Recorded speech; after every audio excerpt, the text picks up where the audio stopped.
You can unmute yourself.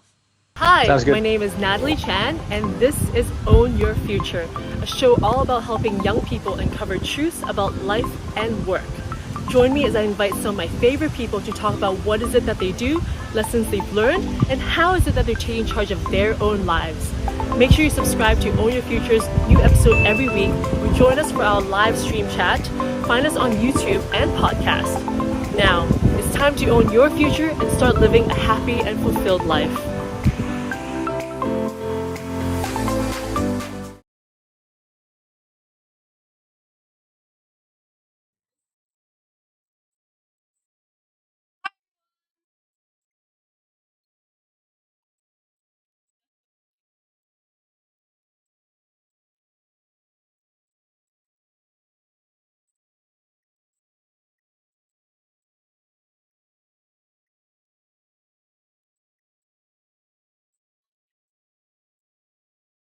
Okay, now we are actually live. Hi everyone, welcome to the first episode of Own Your Future. I cannot believe today is finally here. It has been months of planning as well as the whole day of today just going live and testing. So I apologize for those who are kind of confused about why we're going live because we're just testing so many things. There's many screens open on my laptop right now that I'm trying to make sure that I can navigate properly. But to go back to why we're here today, Own Your Future is really an evolution of what I've been doing with my company, Own Academy, for the past 3 years. We have been very focused on how to explore more future options for students today because there's just so many new jobs coming up and there's also so many people that are doing really cool things. So Own Your Future is now a show about interviewing the most inspiring people to understand more about what is that they do and how is it that they get inspired and how can we learn from them. So this is a completely new show and this is how it will work. So there are two parts to this. First, there is the interview part. So then the interview part is where I get to interview the guest, and then we have a live Q&A over Skype right afterwards. So if you have any questions, feel free to comment it during the show, or you can wait until the live Q&A session afterwards. And the trick here is if you want to actually comment to the show, you have to be logged in into your own YouTube channels or your Facebook channel. And if you stick around to the very end, we also have something very special for you. So do wait until I reveal that in the very end. And my team and I have worked super hard to make Own Your Future happen. And I just want to give a shout out to my KG5 interns, to my Hong Kong U interns, as well as to Marge for really helping out and making all this thing happen. So we're really excited. And now, without further ado, I will introduce you to our new and first guest, Billy Tam. And we'll go right into his recorded interview. Hi everyone! Welcome to Own Your Future. Today's guest is Billy Tam, and Billy Tam graduated as an architect, and he's been just doing many different things after that, becoming a yogurt maker, a shisha maker, cocktail maker, and then fitness trainer, and now his own fitness entrepreneur. Billy, thank you so much for being on Own Your Future. Thanks for having me. It's such a pleasure. So I want to recall how we first met, because we actually met about 3 years ago through John Fong, which you just reminded me of, and you were just telling me about the conversation that we had 3 years ago and that I shared with you Howard Gardner as a messaging. Yeah, I don't think I read about him before, but then you mentioned him and then I started reading more about him and it was really interesting. But it was like a Winston's coffee and with it, it was a conversation that we didn't want to end. Yes, exactly. And I think that's kind of what captivated me about you since the beginning is that we connected so much on the value of education and or like what we think education can still improve on, because having been in the real world now, we realize that there's so much that we are not learning in school. So how can we bring that? And I think in the past few years, I've always been coming to you for, hey Billy, is it possible to bring students to you, to like talk to you? I've invited you as a guest speaker before, so I just want to say thank you so much for just supporting education and how you're just bringing your energy into something like that. Thank you. It's an honor, really, to be honest. So what I want to understand a bit more, because I think when I was doing the intro, it was a little bit like a tongue twister for me. So when you went into architecture, why did you go into architecture and then a yogurt maker? Like, please give me a little bit more understanding about your story. So I wanted to become an architect from a very young age for like a really silly reason. So I remember one time we were driving with my parents through Hong Kong And I vividly remember looking at my buildings, like I think it was like Bank of China, and I was like, oh, it's amazing. And then my dad said to me, if you like it and you want to build things like that, be an architect. And I think I was like, must have been 6 years old. And somehow that stuck in my head stubbornly. And for the rest of my career, I had very little guidance from my parents. And I just decided architecture, like all through school, like architecture. Without really thinking about whether architecture was really for me or what it was about, you know? And I think at the time, there wasn't so many career guidance in school. So anyway, I ended up in architecture. And then long story short, I basically went from there and then Did you like architecture actually? I loved studying architecture. I really did. And I went through the whole phase of like the old school style where it was like all hand-drawn stuff, and then the computers were introduced, and then I'm giving away my age. But yeah, I really enjoyed studying architecture, and I think what my belief of what I learned from architecture changed as I went through the years, because it was a quite long program. And by the time I graduated from it, it wasn't so much I wanted to build buildings anymore, you know, because throughout my career in architecture school, I was interning at different firms. And so I got a real feel of what the actual work was compared to what it was in school. And by the time I got out, I realized that actually what I got from architecture really wasn't learning how to build buildings. It was learning how to build anything, to be honest. Yeah. That's a very great insight. Yeah. And so did you ever practice architecture afterwards? I mean, besides the internship? Or you just kind of decided that after graduation, you're like, oh, this is not for me? There was a break in my career where I worked for an architecture firm for a year and a half. And then throughout architecture school, I was working also for an architecture firm. So yes, I was working. Okay. Yeah. And then what happens when you decide that, okay, this is not for me? Well, actually, it was just good timing because I graduated from architecture in the US, and then I was taking some time off kind of figuring out what firms I wanted to work for. And it was right around the financial crisis, so not many firms were hiring at the time anyway. So I ended up coming back to Hong Kong for a quick trip just to visit some friends, and we ended up going on holiday with two of my best friends at the time. And he mentioned that he wanted to start a business in Hong Kong. And at the time, I don't think many people thought about entrepreneur at the time. It was kind of like you graduate, you go do a job, you know, a 9-to-5 job, and then that's kind of your career path. But he was like, he was working in finance at the time at Bloomberg, I think. And so I wanted to come out and open a Subway. And he told me that he had taken a 1-month break from Bloomberg to go to Australia to do training for Subway without telling anybody because he was embarrassed about it. And so we were like, that's why you went to Australia? We thought you were went there for work. And so he was down there, and he was like literally in a Subway making sandwiches and like learning how to, because I think to open a franchise in Hong Kong, you need to learn every single part of the business. So, and then he came back, and before he committed to the franchise business, we went on holiday in Thailand, and we started talking, and I was like, you know what, forget about Subway. I said, there's this huge thing in the US that's really popular now, frozen yogurt. And at the time, he was like, oh yeah, there's a frozen yogurt place in Hong Kong that charges by small size, large size, 1 topping, 2 toppings. Your mama, I don't know. Yeah, I remember Can that. I say brands? Yeah, I can. you can. So, and I was like, there's an even better way. I was like, there's a shop in the US called Yogurtland where you charge by weight. Yes. And so I was used like, to go there a lot. yeah, and so instantly, like, we're like, oh my god, that's a great idea. So we started talking about it over the holiday. That was in September. By December, we had opened our shop, and in Causeway Bay. And so that was the beginning of goodbye architecture. Yeah, by the time I was still living in LA, so I was in charge of the marketing side. Okay. Content creation, not content creation, but like graphics creation, marketing materials, that kind of thing, because that I can do remotely in LA and send it over. And the two of them were running the day-to-day operations. One was more financial side, the other person was more kind of your operations on a daily manner. How did business go? It was thriving. I don't think I'll find another business like that. Wow. I think we got our ROI in maybe 3 months. And what's ROI? Return on investment. Okay. Yeah. And then we had like lines out the door. We were open right next to St. Paul Convent school. And so we literally had like lines and lines of people out the door, and we were like overwhelmed. We're like, oh my god, what are we doing here? So And yeah, it went really well. And so that was one of the decisions for me to move back to Hong Kong. It's because I realized that the business was thriving, and then we were opening multiple branches. And so I was like, you know what? And they were giving me pressure. They're like, guys, Billy, you have to come back to Hong Kong to help out. Otherwise it's kind of unfair.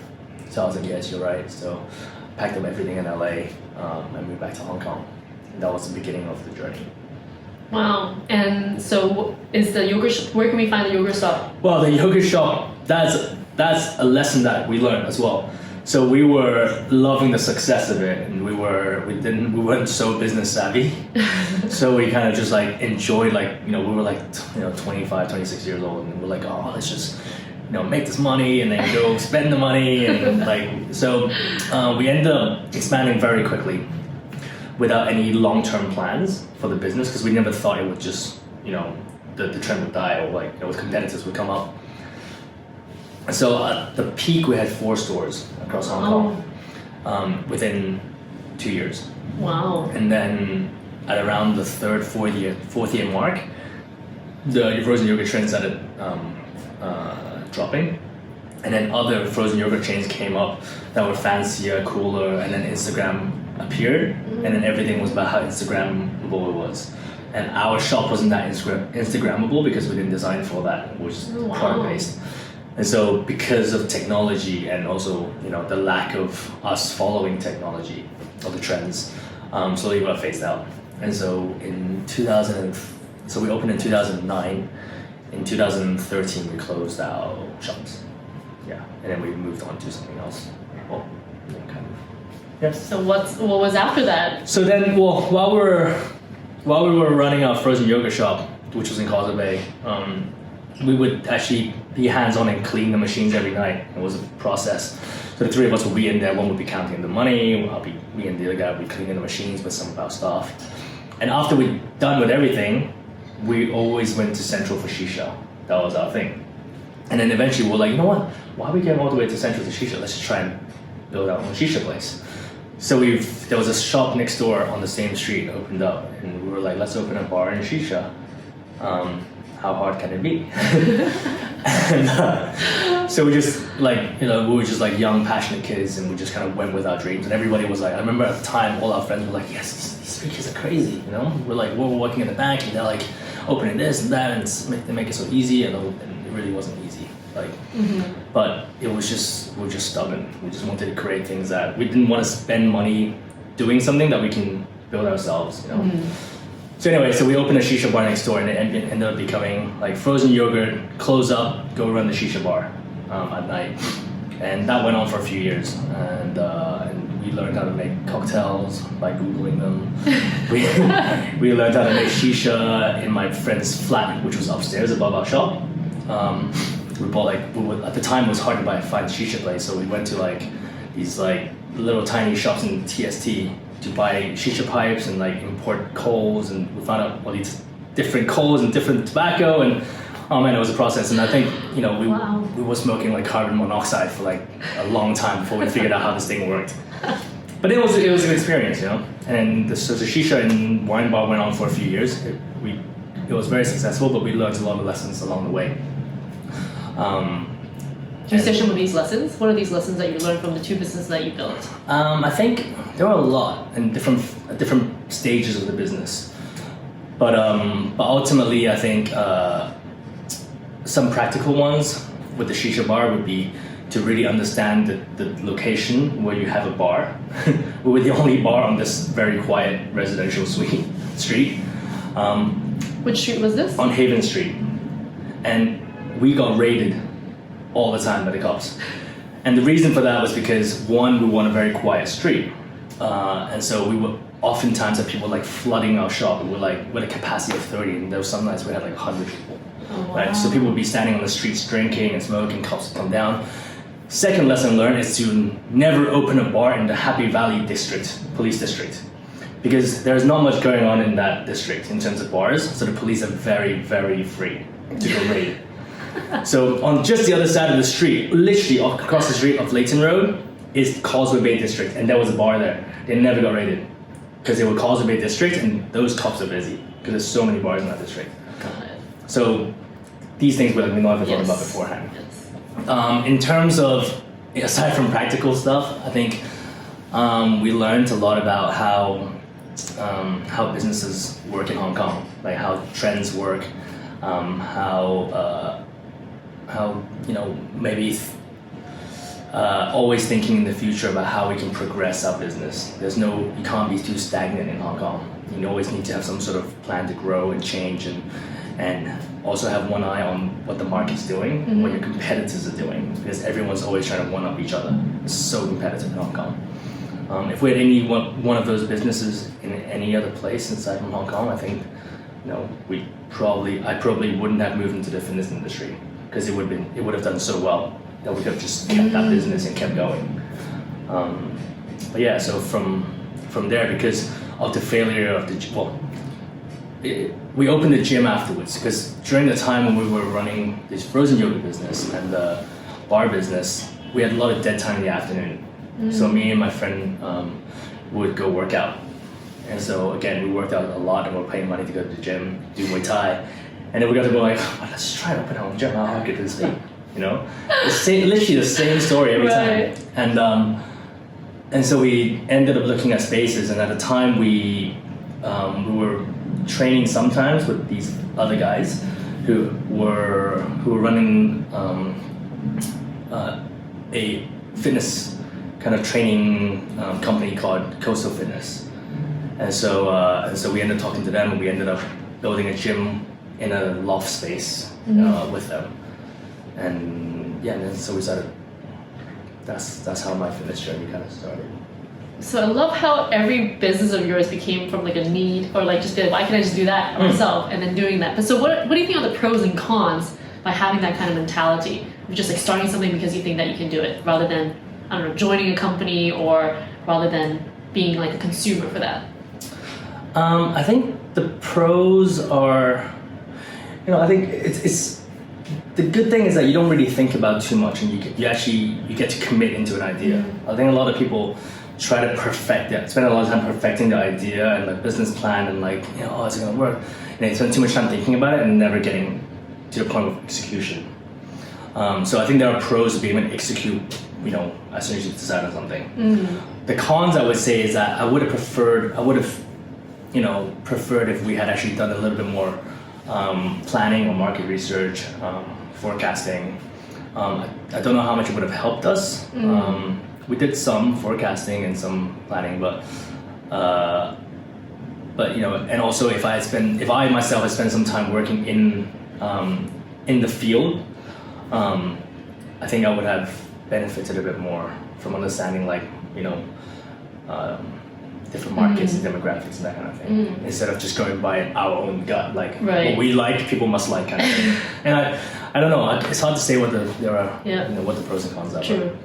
So then, along that trajectory, how would you recommend? Because I mean, entrepreneurship is such a popular kind of topic within younger generations' education. Like everybody's like, we gotta go to this like education. I mean, entrepreneurship boot camp, but a lot of times they only come up to kind of like the idea phase that they like pitch the idea, and then that's what it seems like entrepreneurship is. It's all about just pitching the idea. Yeah. But when you talk about forecasting and all that is so important, like how do you actually do forecasting? How do you do market research? Like what does it look like? If you can make it more tangible for young people to understand.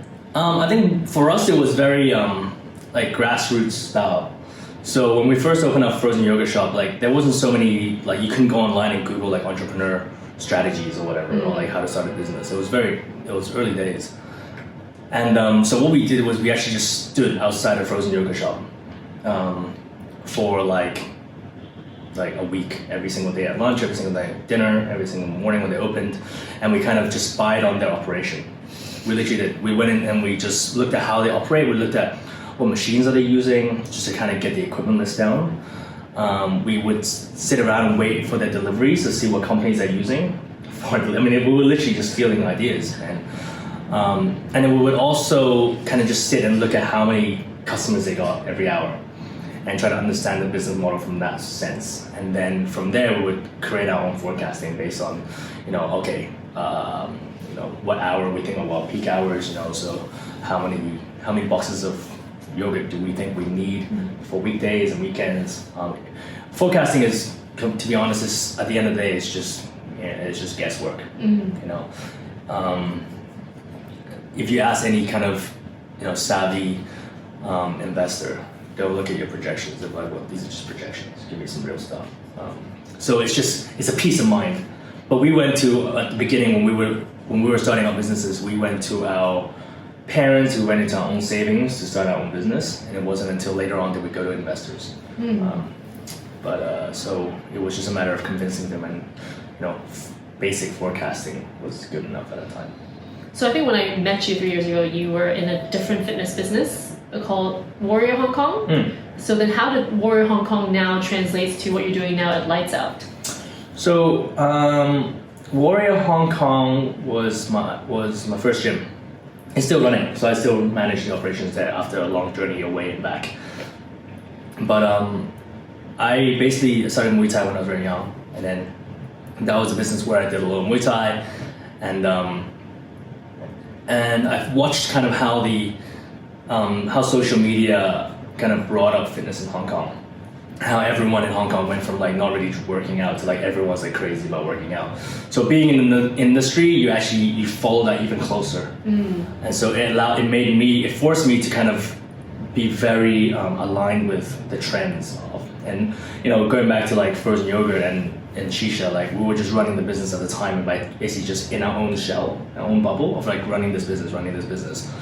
But when we opened Warrior Hong Kong, I made a conscious decision to step outside of that bubble once in a while, just kind of look at like, okay, what's happening outside? What's happening in the US? What's happening here? And I think that allowed me to see, okay, in the US, it's time to develop these new ideas. That's not just like traditional Muay Thai. And I started looking at why are certain demographics not coming to my gym? And then, okay, is there an easier way in? So Lights Out now is what I would call a gym that is less intimidating for a lot of people who want to approach martial arts or like boxing. Because if you just walk into a traditional boxing gym, it is very intimidating for a lot of people. But we made it a lot more less intimidating. So. Yeah. And how did Lights Up come about as a concept? So in 2017, I was asked to, so we had sold a big portion of Warrior Hong Kong, but I was asked by the new investors to come back and manage it. So I signed back on as the managing director of Warrior Hong Kong, and they, at the time, so if you remember, we opened Warrior Hong Kong with Coastal Fitness. Coastal Fitness decided to move out, so we had half the space, and we were deciding whether or not to take it. And the investors were like, "Yes, let's take it," but we have no idea what we're gonna run it. So I'm like, "Okay."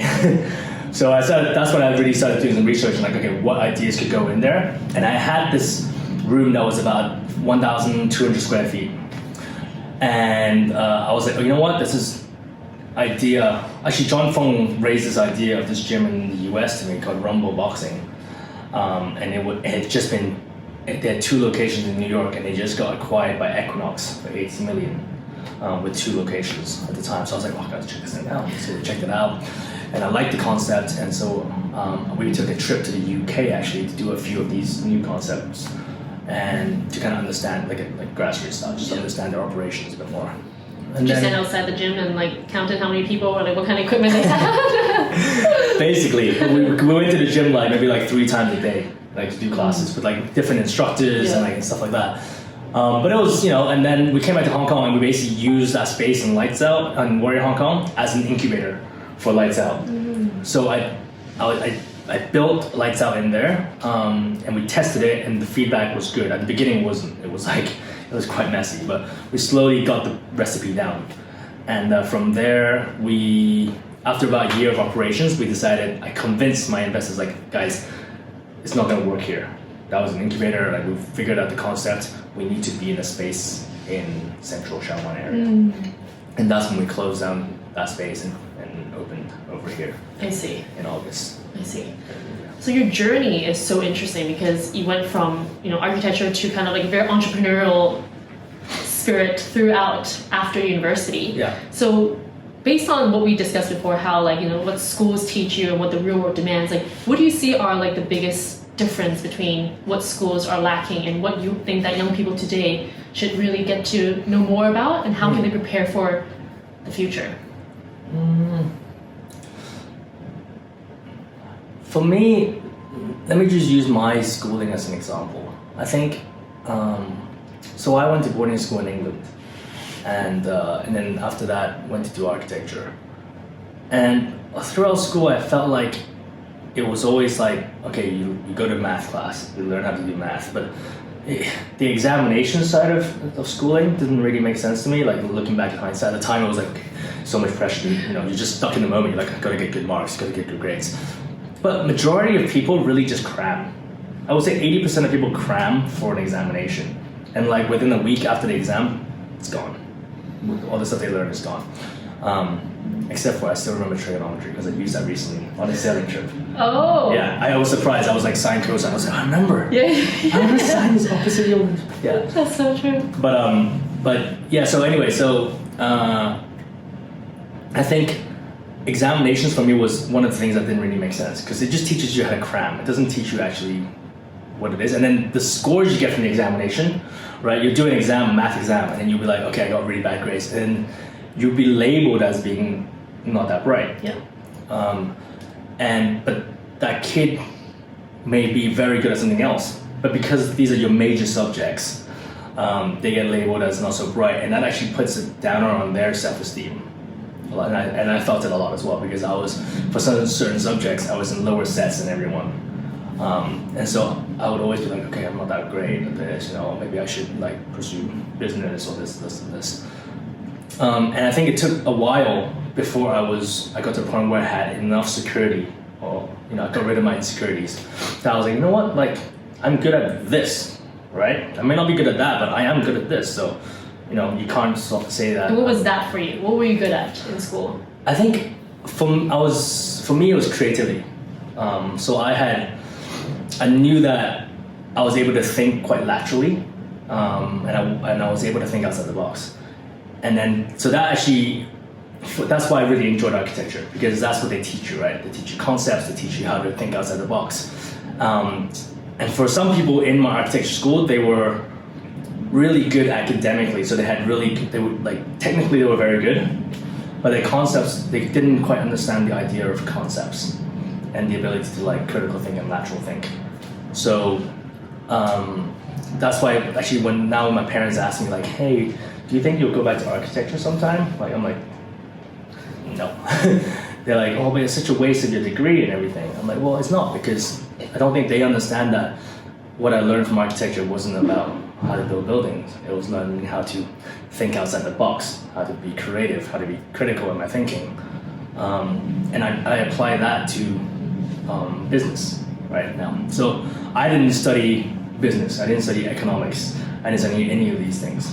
So because of that, I think I have some, I don't know, I would think that I think a little bit differently from the guys who come from the traditional means.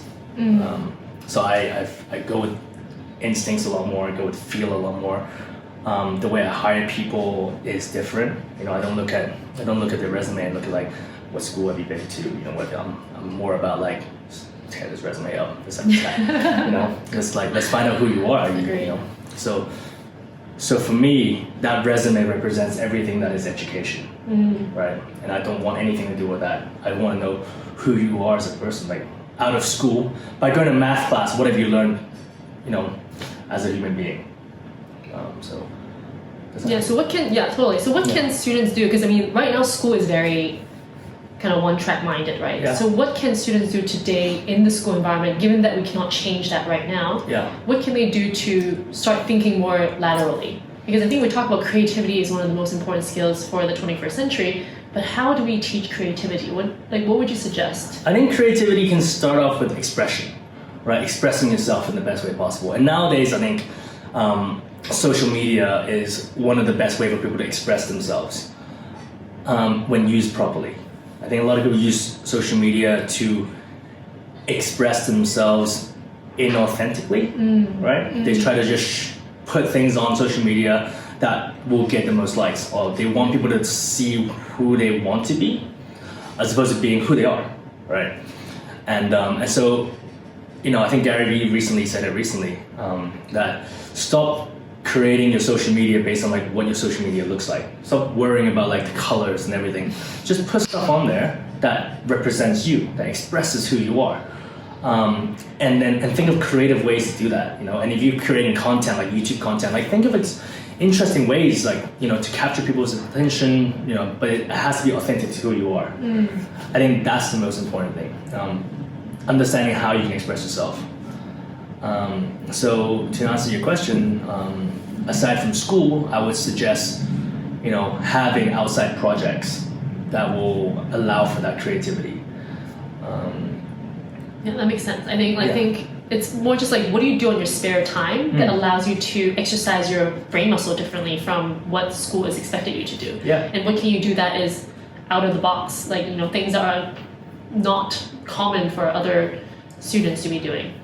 And I think, if you want to become if at a very early age you decided you want to become a surgeon, which I think, to be honest, there's such a small percentage of people that can tell you at age 15 or 14. Like you basically in the British system, you basically select what you want to be in the future at age 16. It's crazy, right? And I don't think anyone at the age of 16 can tell you definitively that they want to be a certain thing. So if school is not going to give you the opportunity to kind of just express yourself so that you can discover who you are, right? Then you got to do it at your own time. Yeah. Do it in your own time.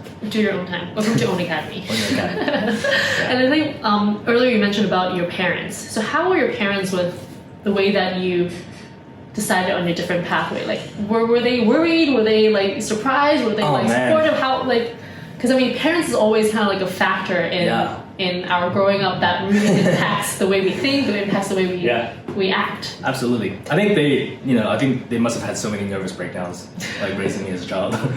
But I was lucky enough to have parents that didn't go to college. For me, that's a blessing, because they didn't have a perceived idea of like what college is supposed to bring for you. So they were quite liberal in my decisions always. I made some quite rash decisions in my upbringing, like moving from the UK to California without really telling them. I just kind of sorted out my schooling, and I was like, guys, I'm going to LA. They're like, what? Yeah. But I think I was one of those stubborn kids that always wanted to do what I wanted to do, selfishly. And so with them, my dad was always, for me, my dad was really strict. But he was always very supportive, and he never really was like, you have to do this. He gave me a lot of freedom. But at the same time, I looked up to him a lot because he was very successful at what he did.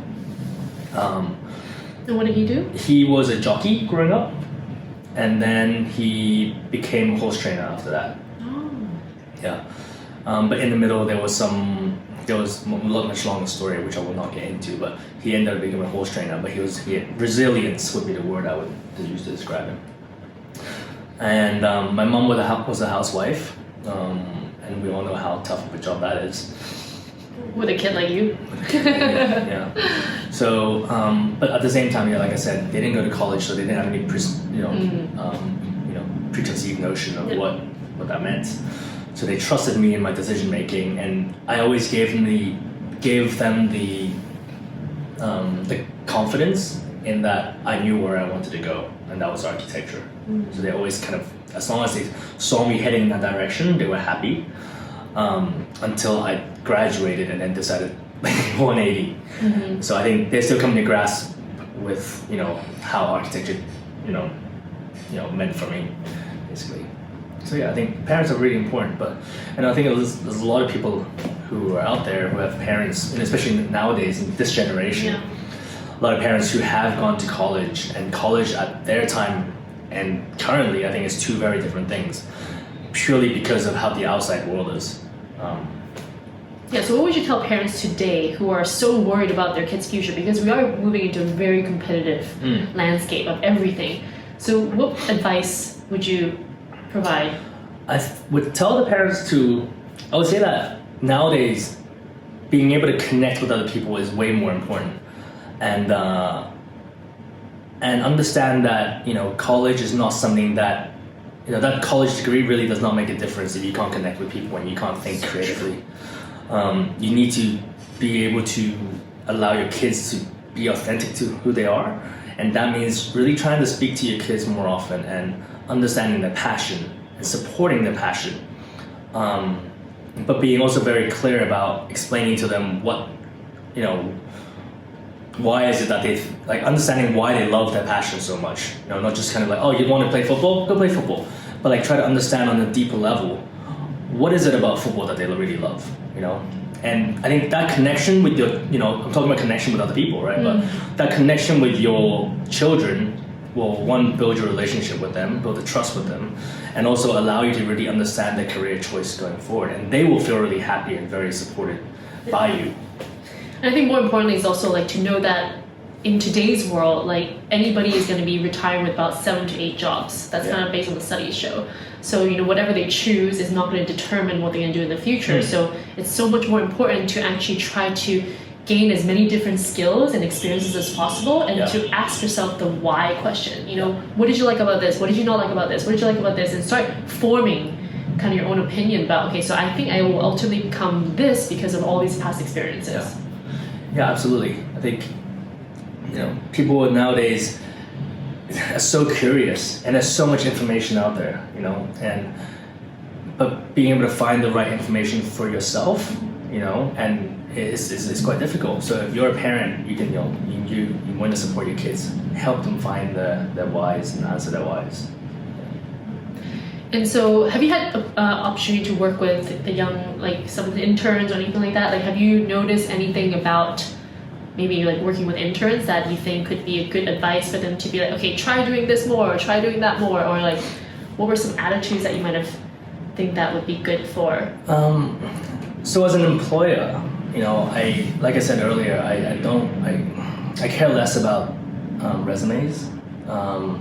Even in the fitness industry, I think a lot of people think, oh, I need to have all these qualifications to be able to become a personal trainer. Or for me, it's not so much that. I think becoming, like I said, it's like architecture, right? And my job now, becoming a good trainer is not about getting all the qualifications. Becoming a good trainer is about having the ability to be observant, having the ability to be disciplined, and being able to see a lot more than the other people, because you want to be able to, and then also be able to think creatively to problem solve, right? Let me put that in a real life situation. For example, you have a client come in, you want to be able to observe in their movements and see, okay, what is the problem here, right?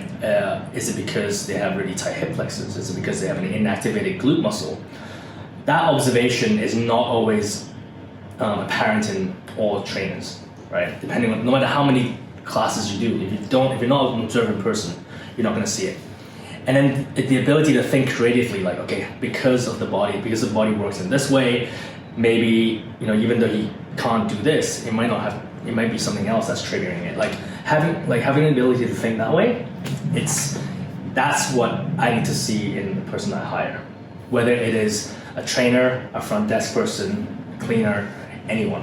I need someone who can think along those lines, be observant, because if you're observant as a sales, right, you can be observant and empathetic towards that person's feelings, and then it makes you a better sales. You understand the psychology of it because you have empathy.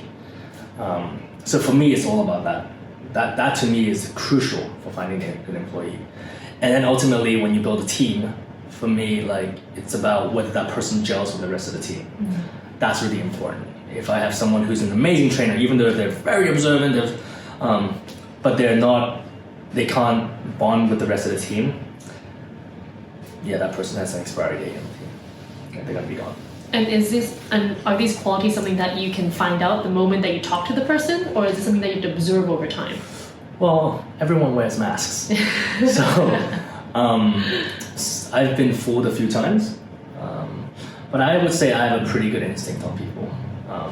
At least, I now know, probably through an early conversation, whether I would click with this person or not.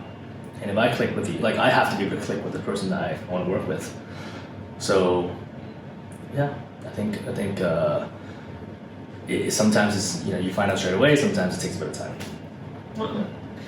I feel like this is all such great insights that you share through your journey, through your business, through school, and also like relate to your parents. And I would also like to wrap this all up with just one more question, because I like to know that this is a show about owning your future. So what is an advice that you would give to the next generation about how to own your future? Oh, that's a big question. It is a big question. It is a big question. I think I'm gonna go with something quite cliche. So I think really trying to find out what your passion is at the time, and then understanding what your passion, why you love your passion. If you can figure that out, and if you can ask yourself that every single day, you'll be able to own your future. I think I would probably stick with that. Wake up in the morning, first thing you do, ask yourself, are you loving what you're doing on that day? And are you doing enough to give yourself a happy day? Yes. Yeah. Amazing, Billy. Yeah. Thank you so much Okay. for sharing all that great insights. And we will be back shortly with Billy on Q&A. See you guys. Thank you. Ciao.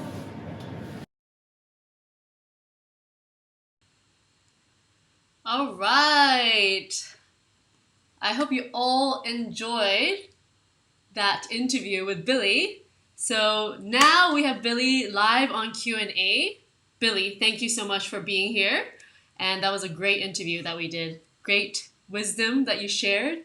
So I think now is going to be about 15 minutes of just asking you some more follow-up questions.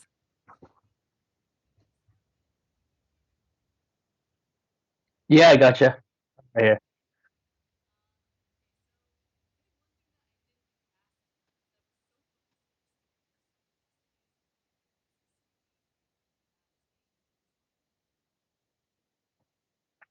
Okay.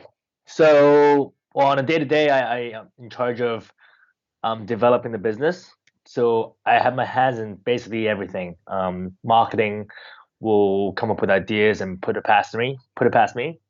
Operations will tell me whether something's broken, and I'll have to try and like figure out how to fix it or who to reach out to. Everything about the business, from operations to marketing to how the programs are working, basically comes through me, and I ultimately make a decision with the departments.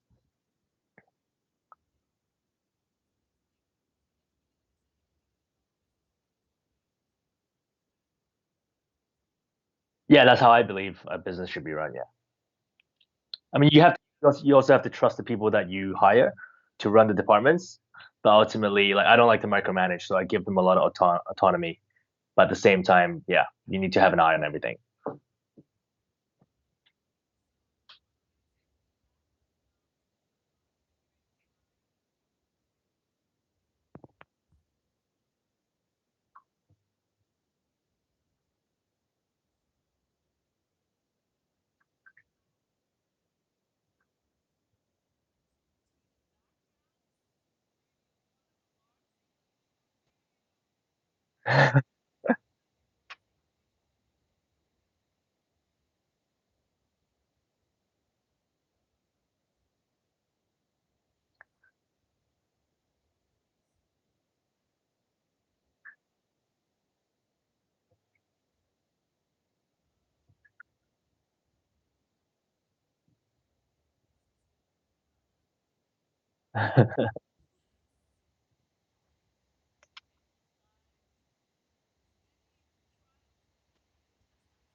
Okay.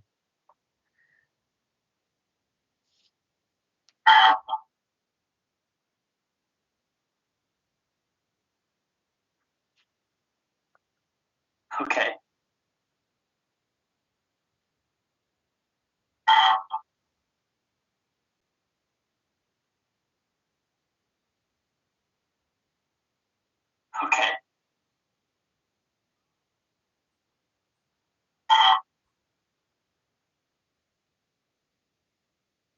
Sounds good. Let's try that.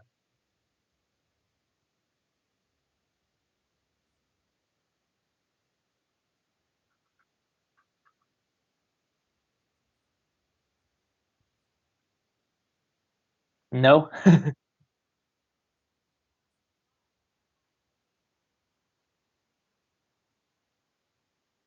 Okay, what made you?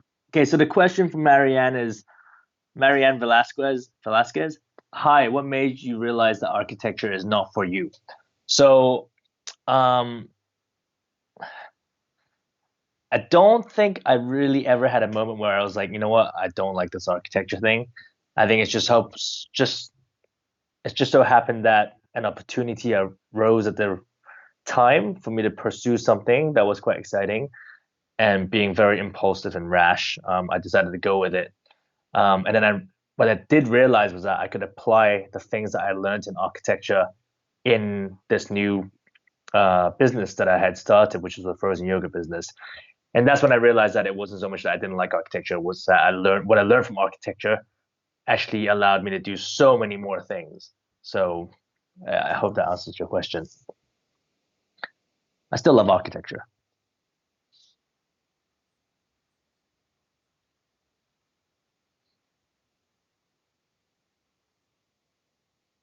So Lily Lau asks, "Are you sure what you're doing now is what you will be doing in 10 years' time?" I have absolutely no idea what I'm going to be doing in like a week. Um, I'm one of those people who just kind of go, like, people who work with me know, like, I'll have a full schedule next week, and on my calendar in my phone there'll be literally nothing on it.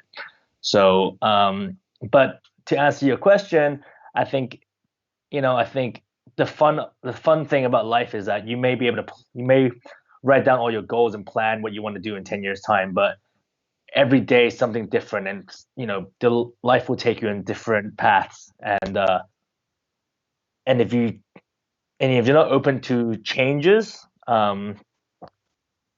well, I find it very quite boring if you're not open to changes. So no, I have no idea what I'm going to do in 10 years time.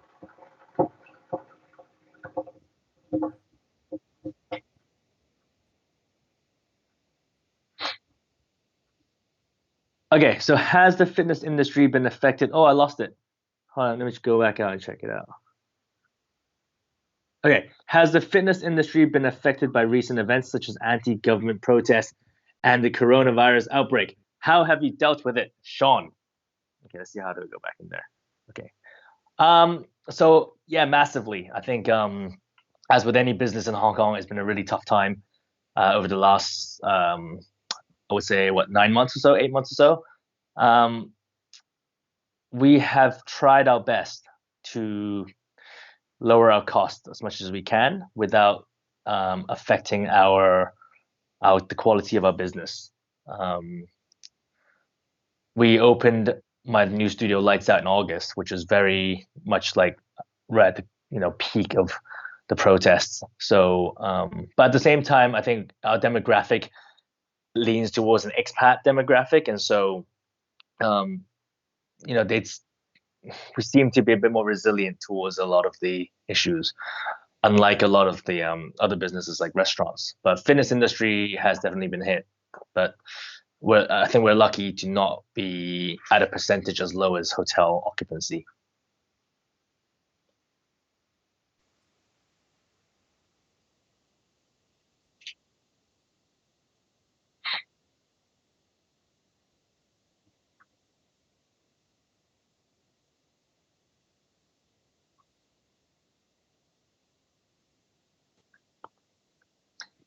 So from Tony Verb, uh, Billy, very inspiring story. Thank you for sharing. What would you tell Vakut? Tell Vakut the future of the fitness industry. Is it a good one to commit to for the something decades? Um, Future decades. Okay. Um, yes, I believe that. Look, I think the fitness industry is here to stay for sure.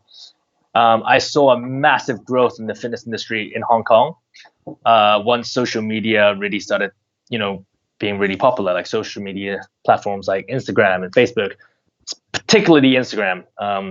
the fitness scene just exploded. And I think as we move forward, wellness is going to be, not just fitness, but wellness in general is going to really become a strong player in everyone's everyday lives. People become more aware of themselves and the world that they live in. So yes, I think it is a great field to get into, and there are so many paths you can take in this field. And feel free to go check out all the stuff that's happening in Hong Kong. There are so many different gyms and studios that are doing amazing things.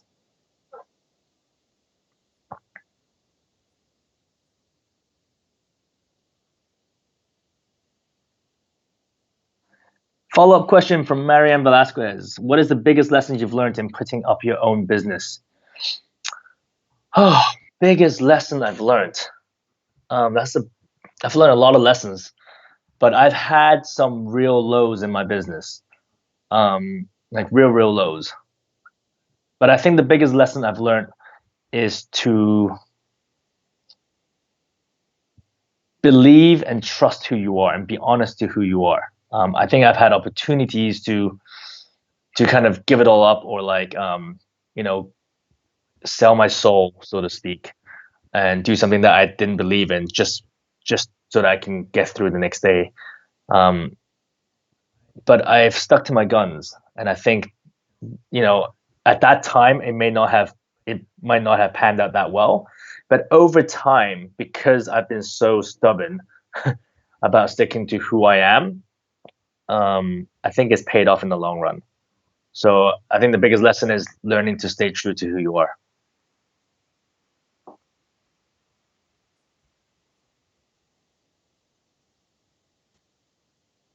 Okay, so from Hitangshi,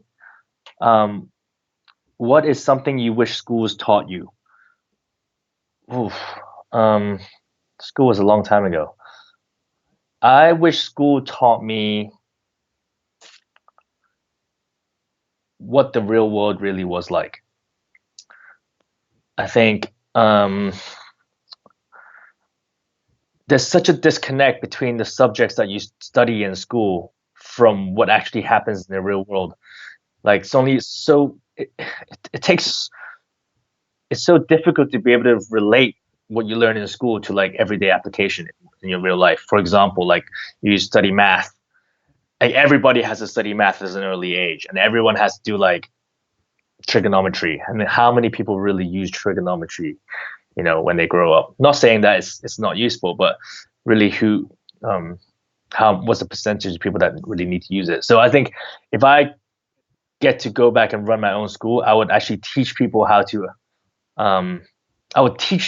just be better humans, as opposed to like so much about education. I'll be like, okay, learn how to have empathy. Why should we have empathy at an earlier age? I think that kind of education to me, or like, learning about the environment a lot more.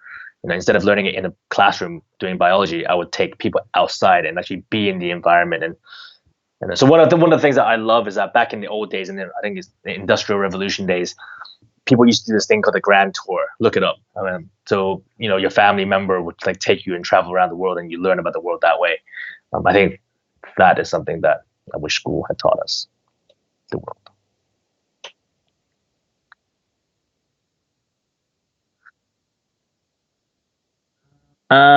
What is Hitangashi? What is a misconception about the industry you are in? I think one of the things that I've recently encountered is a lot of parents think that the fitness industry is an industry where like you don't make much money, or it's kind of for people who are dropouts and everything, and it's so easy, you can just kind of get a certification and do it. But my belief is that it is, number one, you can put in the hours, and I know guys who are making a lot more money than say even entry level bankers. I'm not saying that that's the reason you should go into it, but I'm saying that you can make a decent living out of being a fitness trainer. The second thing is, I think, is not as easy as a business as people think as well. even if you have all the qualification, it takes a certain type of person to be able to be observant, to be able to have empathy, to be able to think laterally, to understand psychology, to be able to be a great health professional. Okay, what's next? From Boovie, what was the hardest part of your journey? The hardest part of my journey is, I think it's a pretty simple one. I think at one point our business was doing so bad that we couldn't pay any of our, we basically had very little money. So none of our owners made any money, and we literally had no salary for about a year and a half, and we just so that we can pay our staff and keep the business running. So I accumulated a lot of credit card debt just to survive, basically. But then just kind of sticking it through and just finding solutions and just constantly trying to find a way to problem solve and get through that. I think, that was probably the hardest part of my journey, the hardest year and a half or so. And from Sharina, did your parents support you throughout this journey? If not, did this ever make you doubt yourself? Yes, I think I'm lucky enough to have had my parents support me throughout my schooling. I didn't have to think about school debts or anything like that. I'm very, very fortunate, and I'm aware of that. Once we started running our businesses, we had some help from them, but once the business started running, it was really much on our own. And it's been a tough road. There are moments where you really want to just reach out to them and be like, hey, can I move back in, kind of thing. But ultimately, you just got to be responsible and take up the consequences and find solutions. Find solutions. I think that's one of the things that our generation tends to do, is that I feel like we grew up in a generation where we try to fix things. Yeah.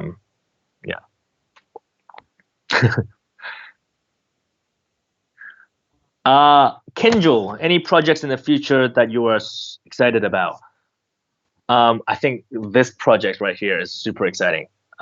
So follow every single one of these interviews. Natalie's doing amazing things. Secondly, personally, I'm really excited because I've just collaborated with a friend of mine who is also an entrepreneur in Hong Kong, a young entrepreneur. He's only 25 years old. He owns a brand called Cypher. Check out this brand. It's a fashion brand in Hong Kong. Well, fitness fashion brand. We are starting a podcast with him, and we're going to be talking to a lot of very inspiring individuals, entrepreneurs, about their journey as well. And it'll be a slightly different angle from Natalie's, because hers is kind of focused on the future generation and education. Mine is going to be focused on very much like, what their actual journey was, and how they got through those obstacles themselves. So that's something I'm pretty excited about, because I want to be able to spread. I think what's amazing in this day and age is the ability to spread knowledge throughout, using social media in such an easy way. And there's so much to be learned from these inspiring people. And I'm super excited about that. Super excited.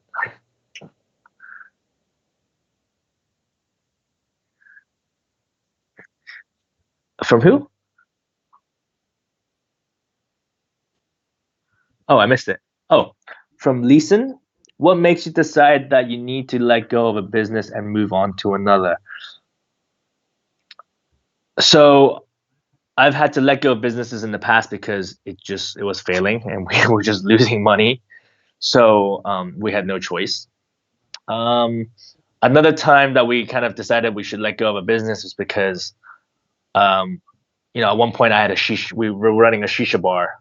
And then we opened a gym at the same time, and they were very conflicting businesses, because one was health orientated and it was like daytime, and one was kind of nighttime bar and like, the nightlife. So we decided to sell the bar, just to focus on the fitness one. So, I think it's, you'll make those decisions when the time comes, I guarantee.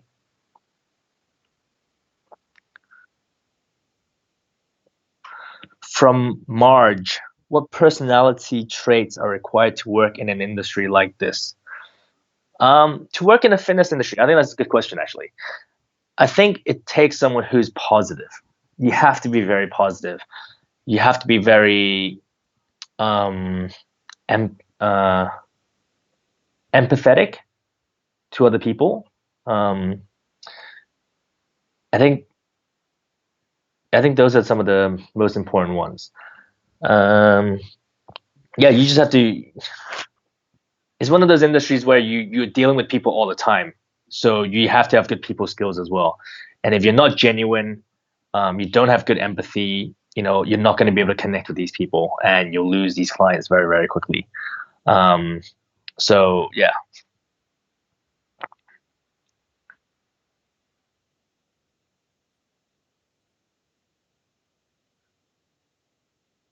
Okay, so last question apparently. So sad. I'm actually really enjoying this.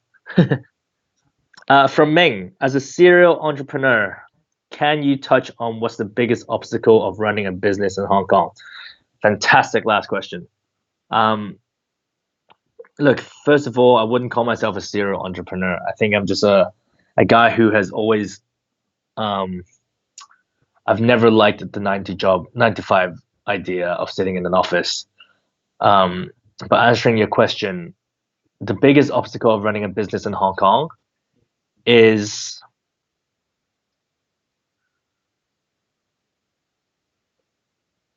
I think Hong Kong is one of those places. If you have a business which is brick and mortar, what that means is something that requires you to pay rent on a monthly basis. Your cost is very high, regardless of what you're doing, what business you're doing. So in Hong Kong, I think one of the biggest obstacles is managing your costs and understanding. This is a very practical answer, but yeah, managing your costs and understanding and being realistic about what your forecast is going to look like. Because it's very easy to kind of to lean on the positive side of your forecasting, but I would try to be a little bit more conservative in your forecasting, and just you never know what might happen. Like you may have a virus outbreak, you may have protests that could really shut your business down for a few months. So I would say, yeah, just being able to manage your costs. And secondly, the second thing would be to try to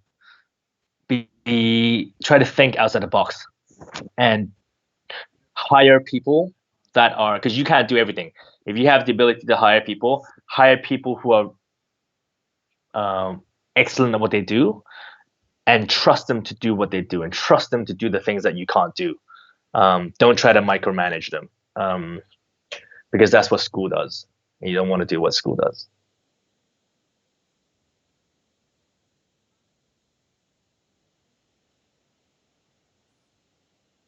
Okay.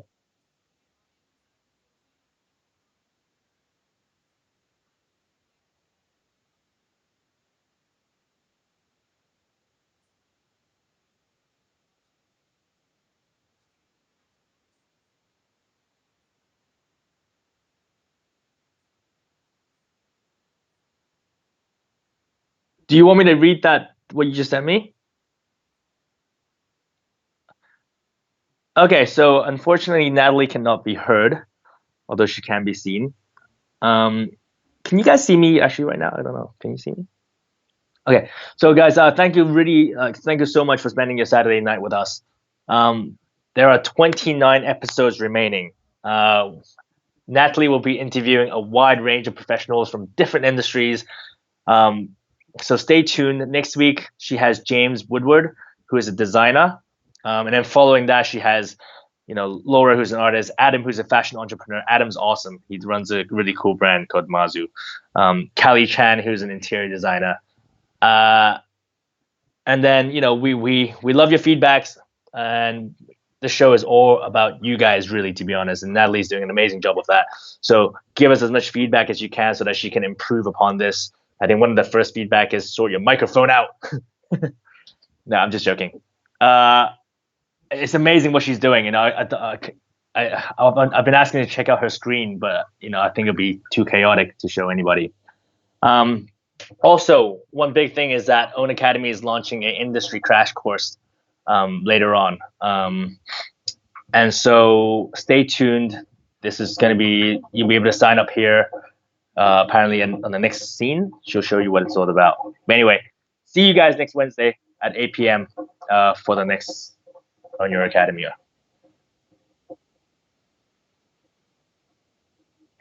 Oh, yes. Yes, sorry. The industry crash course will be taught by me at Lights Out. So we'll basically give you a quick like 3 hour insight into what I do. If you're interested to kind of learn from me and see what I do, stay tuned, stay here, and check out the next slide. Good job. I think I did all right.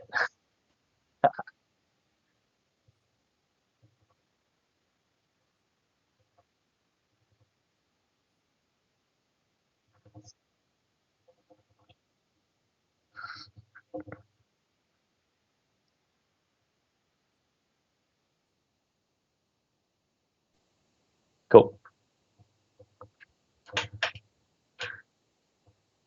Oh, okay, cool. All right, guys. Guys, thank you so much for being here and listening to me babble on about my life. I hope that you guys found it interesting. If you want to hear more, you want to learn more about anything from me, sign up to that crash course.